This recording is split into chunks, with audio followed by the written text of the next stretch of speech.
Good afternoon. Welcome back to part two of our pop art icon digital artwork. Right now, I currently have my celebrity popped up on my Google Drawing document.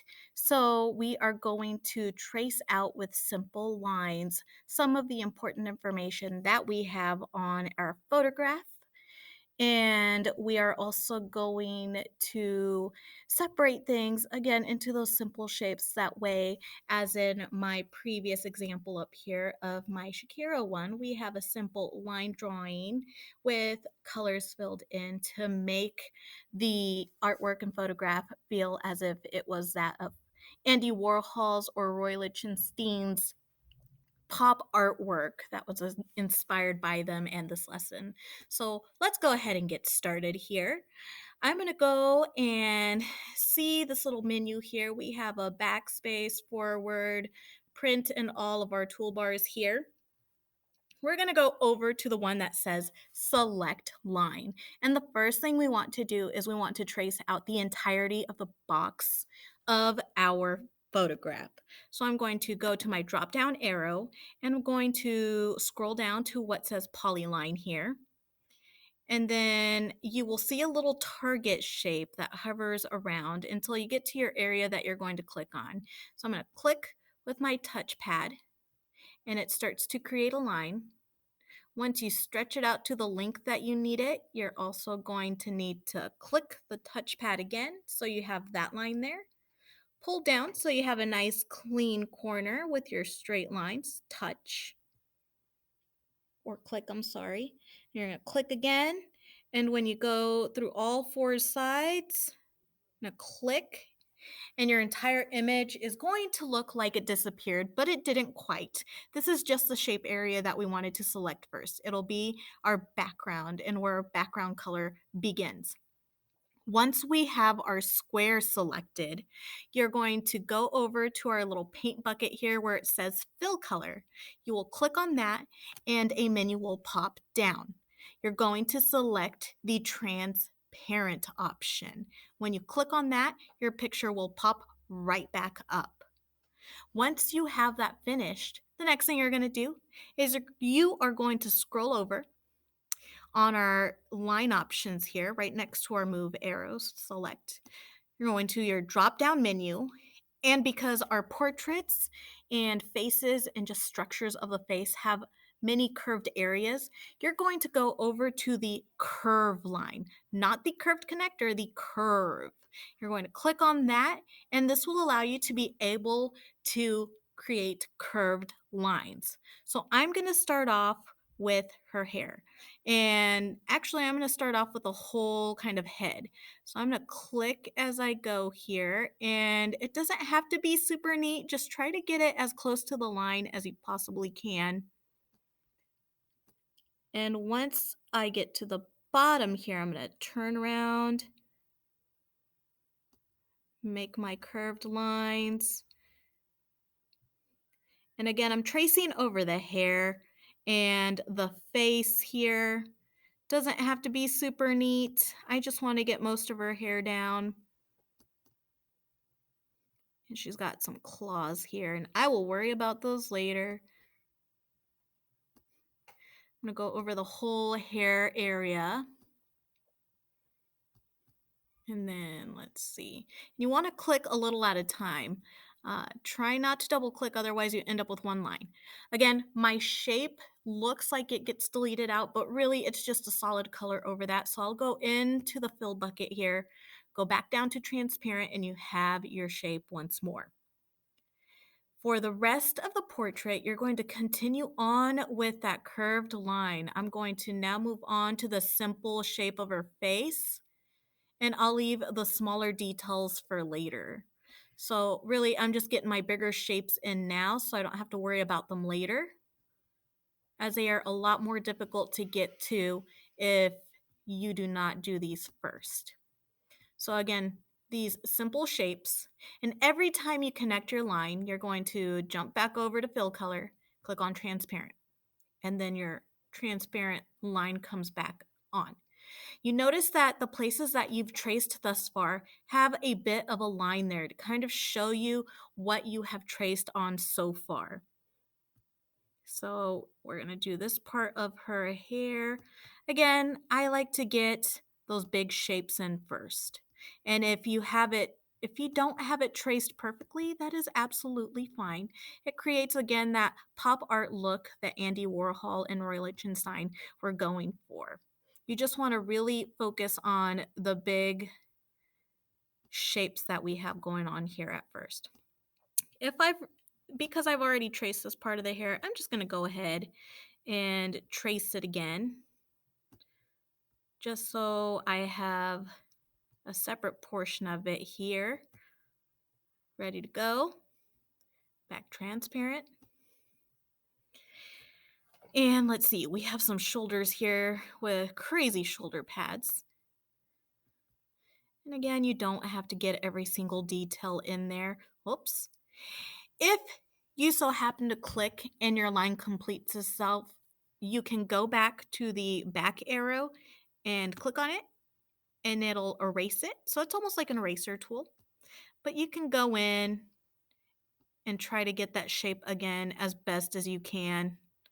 Not a big deal if you don't get it all in perfectly. And again, this is her crazy shoulder pad costume thing she's wearing at the moment. I'll just go ahead and do that. Click on transparent. And now I'm going to focus on her face. And when you go to these details, something you want to do, you do not want to keep your image on this size. You want to zoom in. So you'll go over to the zoom option, zoom in. I'm going to go ahead and zoom in just a little more, just so I can focus on those detailed eyes. And what I'm going to do here is I'm going to trace out the eyes as best as I can, as well as some of the shadows we have here from her brow. So I'm going to make sure I'm on that curved line. Go back because I accidentally made a line that I don't want to make. All right. So now we're going back to her face. And with the curved line, you're going to go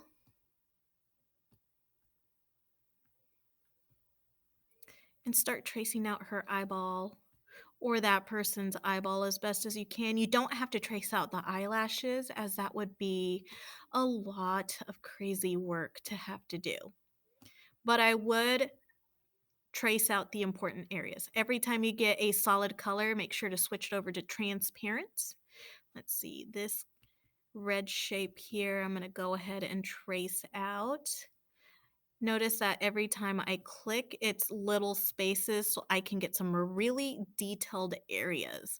So this part of your portrait process is going to be pretty redundant, a little repetitive, but with practice, you'll get better as you go.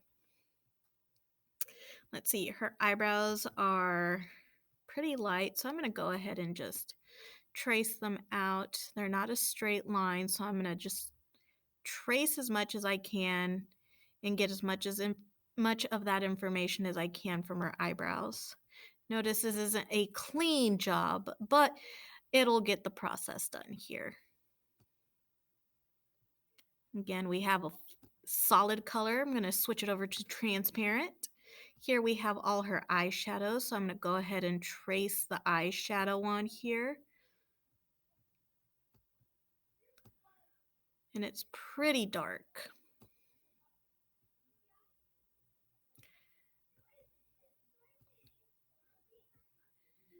Notice that it gets pretty detailed as you get into the eye area. You'll do the same thing with the hair. You'll trace some of those shadows in the hair. You'll also trace the highlights.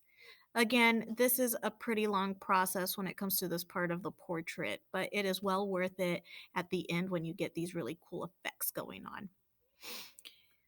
All right, and we'll continue doing this. If you need to zoom out and see where your lines are, you can do that as well. Go to the zoom button, zoom out.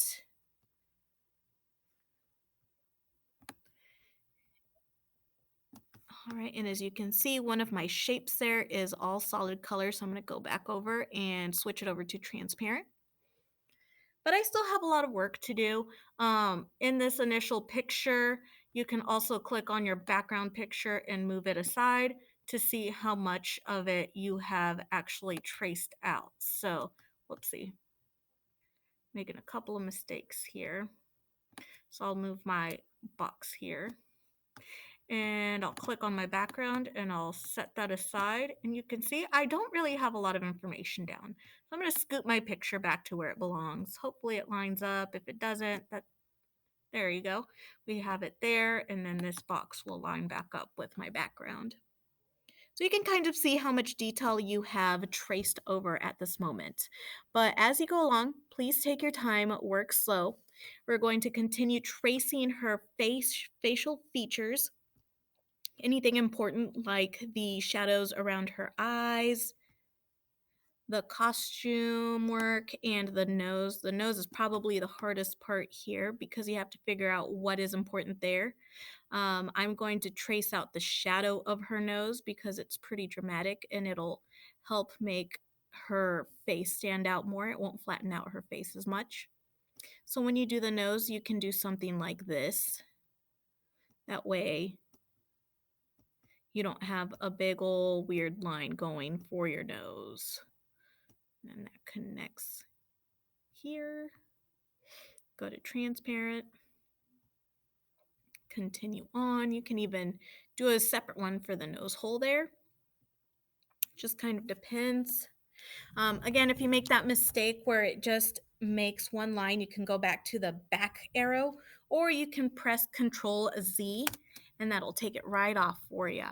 But continue to work on your portrait until you are completely done tracing it out. And in the part 3 portion of the video, I will show you how to begin adding color so that it looks like a pop art inspired portrait by Andy Warhol or Roy Lichtenstein.